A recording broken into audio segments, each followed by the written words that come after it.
ሰላም ጤና ይስጥልኝ። ፈጣን ትክክለኛና ሚዛናዊ መረጃዎችን ወደ እናንተ የሚያደርሰው የፈጠነ ሚዲያ ነው። በዛሬው የዜና ወጃችን አንኳር መረጃዎችን ይዘንላችሁ ቀርበናል። ኢራን በ2026 የዓለም ዋንጫ ላይ ወታደራዊ ተቋሞች እንዳይሰደቡ ፊፋ ዋስትና ይስጠኝ የሚል አነጋጋሪ ጥያቄ አቀረበች። በሶሪያ አዲሱ መንግስት ከሂዝቦላ ጋር ግንኙነት አለው ያለውን አደገኛ የሽብር ሴል ማፍረሱን አስታወቀ። በሀገር ውስጥ በእንጅባራና በዳንግላ ከተሞች ዘግናኝ ግድያ በፈጸሙ ግለሰቦች ላይ ጠንከር ያለ የጽኑ እስራት ውሳኔ ተላለፈ። ዝርዝር መረጃዎችን እንደሚከተለው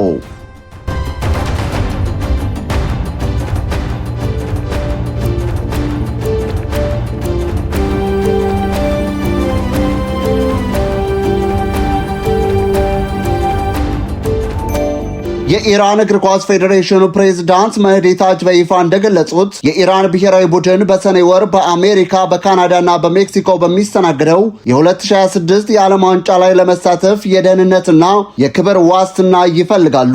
በተለይም በኢራን አብዮታዊ ጥበቃ ኮርፖሬሽን በውድድሩ ወቅት በደጋፊዎችም ሆነ በሌሎች አካላት እንዳይሰደብ ወይም የክብር ማነስ እንዳይገጥመው ፊፋ ዋስትና እንዲሰጥ ጠይቀዋል። መህዲ ታጅ ሲናገሩ የምንሄደው ለዓለም ዋንጫ ነው፣ አስተናጋጅን ፊፋ እንጂ አሜሪካ ወይም ትራምፕ አይደሉም በማለት ግልጽ የሆነ የፖለቲካ መልእክት አስተላልፈዋል። አክለውም እኛን ማስተናገድ ከፈለጉ ወታደራዊ ተቋሞቻችንን መሳደብ እንደሌለባቸው መቀበል አለባቸው ብለዋል። ይህ የኢራን ጠንካራ አቋም የመጣው በቅርቡ በካናዳ ድንበር ላይ በተፈጠረ ውዝግብ ምክንያት ነው። የኢራን ልዑካን ቡድን ወደ ካናዳ ሊገባ ሲል የሀገሪቱ የኢሚግሬሽን ባለስልጣናት የመህዲ ታጅ ቪዛን ሰርዘው ወደ መጡበት እንዲመለሱ አድርገዋል። ምክንያቱ ደግሞ ታጅ ከአብዮታዊ ዘብ ጋር የጠበቀ ግንኙነት አላቸው በሚል ነው። አሜሪካና ካናዳ የኢራን አብዮታዊ ዘብን በአሸባሪነት መዝገብ ውስጥ ያስቀመጡት በመሆኑ በዓለም ዋንጫው ወቅት የኢራን ልዑካንና ደጋፊዎቻቸው ከአሜሪካ ሕግና ከደጋፊዎች ተቃውሞ ጋር ሊጋጩ ይችላሉ የሚል ስጋት አለ። የፊፋ ዋና ጸሐፊ ማቲያስ ግራፍስትሮም በካናዳ ለተፈጠረው ድርጊት መጸጸታቸውን ገልጸው የኢራን እግር ኳስ ልዑካን ቡድን ወደ ዙሪክ መጥቶ በዝግጅቱ ዙሪያ እንዲወያይ ጋብዘዋል።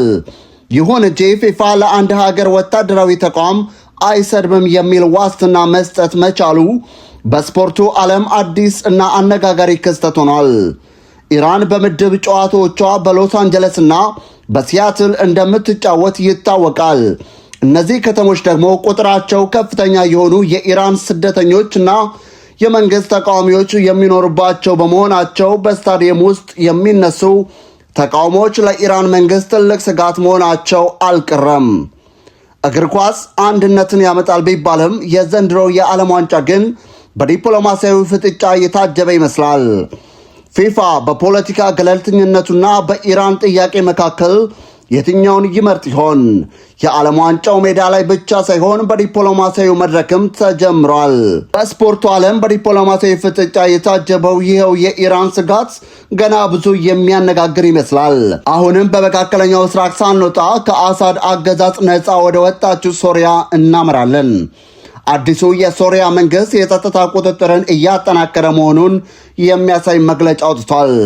የሶሪያ የሀገር ውስጥ ጉዳይ ሚኒስቴር ይፋ ባደረገው መግለጫ በሀገሪቱ የተለያዩ አውራጃዎች ማለትም በደማስቆ ገጠራማ አካባቢዎች፣ በአሌፖ፣ በሐሞስ፣ በታሩስና በላቲካው ባደረገው የተቀናጀ የጸጥታ ዘመቻ አደገኛ የሽብር ሴል ማፍረሱን አስታውቋል። እንደ ሚኒስቴሩ መግለጫ ከሆነ ይህ ቡድን በሊባኖሱ ሂዝቦላ ጋር ቀጥተኛ ግንኙነት አለው።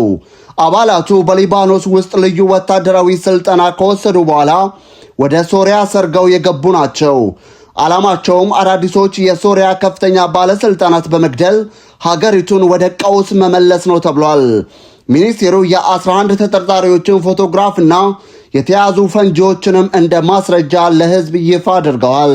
ለዓመታት ከአሳድ መንግስት ጋር አብሮ ሲዋጋ የነበረው ሂዝቦላ ይህንን የሶሪያን መግለጫ ፍጹም ውሸት ሲል አጣጥሎታል።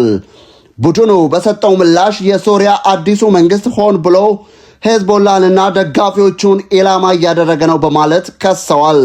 ይህ ፍጥጫ ለዓመታት የቆየውን የደማስቆና የቤሩት ተጠቂዎች ትብብር ሙሉ በሙሉ ማክተሙን የሚያሳይ ትልቅ ምልከታ ተደርጎ ተወስዷል። ሶሪያ በታህሳስ 2024 እንደ አውሮፓውያን አቆጣጠር ከአሳድ አገዛዝ ነፃ ከወጣች በኋላ አዲሱ አስተዳደር ከአካባቢው ሀገራትና ከምዕራባውያን ጋር ግንኙነቱን ለማስተካከል እየሰራ ይገኛል። ለዚህ ደግሞ ዋነኛው ቅድመ ሁኔታ ከኢራንና ከሂዝቦላ ጋር የነበረውን ግንኙነት ማቋረጥ ነው።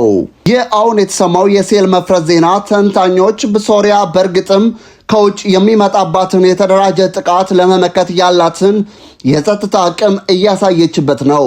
በተጨማሪም አዲሱ መንግስት ለዓለም አቀፍ ማህበረሰቡ እኔ ከሽብርና ከታጣቂ ቡድኖች ጋር ግንኙነት የለኝም የሚል መልእክት ለማስተላለፍ የወሰደው የዲፕሎማሲያዊ እርምጃ ሊሆን ይችላል የሚል ትርጉም ሰጥተውታል። በተለይ ታርቱስ እና ላታኪያ የቀድሞ አገዛዝና የሂዝቦላ ተጽዕኖ የነበረባቸው አካባቢዎች በመሆናቸው በእነዚህ ስፍራዎች የጸጥታ ዘመቻ መደረጉ አዲሱ መንግስት በሀገሪቱ ሙሉ ቁጥጥር እንዳለው ለማሳየት ያለመ መሆኑን ያሳያል። የሶሪያ ሰማይ አሁንም በፖለቲካ ደመና እንደተጋረደ ነው። የአሁኑ ክስ በሶሪያና በሂዝቦላ መካከል ያለውን ግንኙነት የከፋ ጠላትነት ይለውጠዋል ወይስ ሶሪያ በሂደት የጸጥታ ስጋቶቿን ተቆጣጥራ ትረጋጋለች የሚለው በሂደት የሚታይ ይሆናል።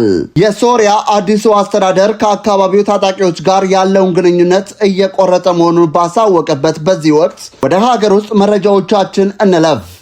በአማራ ክልል አዊ ብሔረሰብ አስተዳደር በእንጅባራና በዳንግላ ከተሞች ተፈጽመው በነበሩ አሰቃቂ የግድያ ወንጀሎች ላይ ፍርድ ቤት ውሳኔ ሰጥቷል።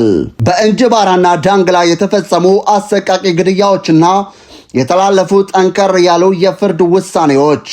የመጀመሪያው ዘገባችን የሚያተኩረው በእንጅባራ ከተማ ውስጥ በተፈጸመ አሳዛኝ ድርጊት ላይ ነው። ወንጀሉ የተፈጸመው በከተማዋ 02 ቀበሌ ልዩ ስሙ ውዴ አስረት በሚባል የመጠጥ ቤት ውስጥ ነበር። ተከሳሽ በጎ ሰው አዋቂ የተባለ ግለሰብ ታጣፊ የክላሽኮንፍ መሳሪያ በመያዝ በቦታው በነበሩ 2 ሰዎች ላይ ጥቃት ሰንዝረዋል። በዚህ ጥቃት አቶ አድነው ጌታውን የተባለውን ግለሰብ ግንባራቸው ላይ በጥይት በመምታት ወይዘሪት ሀብታም አምሳሉ ደግሞ ደረቷ ላይ በተተኮሰ ጥይት ሕይወቷ አልፏል። ፖሊስ ባደረገው ከፍተኛ ማጣራት የአስክሬን ምርመራና የሰው ምስክሮች ቃል መሰረት መዝገብ ተጠናቆ ለአቃቤ ሕግ ቀርቧል።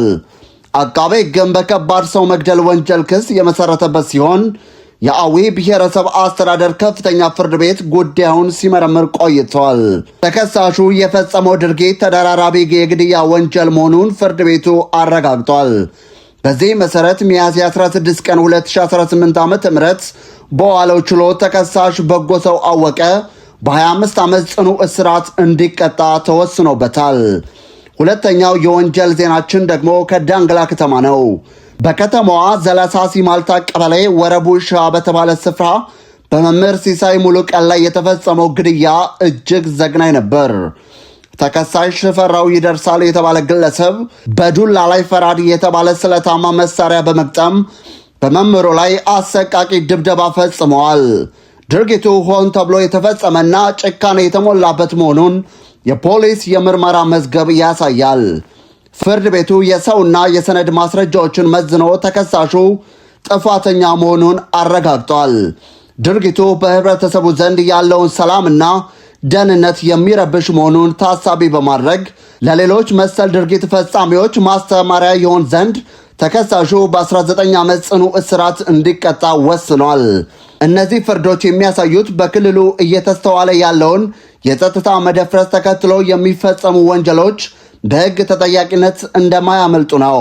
በተለይም በታጣፊ መሳሪያና በተለያዩ ስለታማ መሳሪያዎች በንጹሐን ላይ የሚፈጸም ጥቃት የማህበረሰቡን ሰላም እያወከ ይገኛል። ፍርድ ቤቱ የሰጠው የ25 ዓመትና የ19 ዓመታት እስራት የሰው ሕይወት ዋጋ ያለውን መሆኑንና የወንጀል ድርጊቶች ዋጋ እንደሚያስከፍሉ መልእክት ያስተላለፈ ነው። የፈጠነ ሚዲያ ለዛሬ የያዛቸው መረጃዎች እነዚህ ነበሩ። ወቅታዊና ፈጣን መረጃዎች እንዲደርሷችሁ የዩቲዩብ ቻናላችንን ሰብስክራይብ ማድረጋችሁን አትርሱ። ሰላም ለሀገራችን፣ ሰላም ለዓለማችን።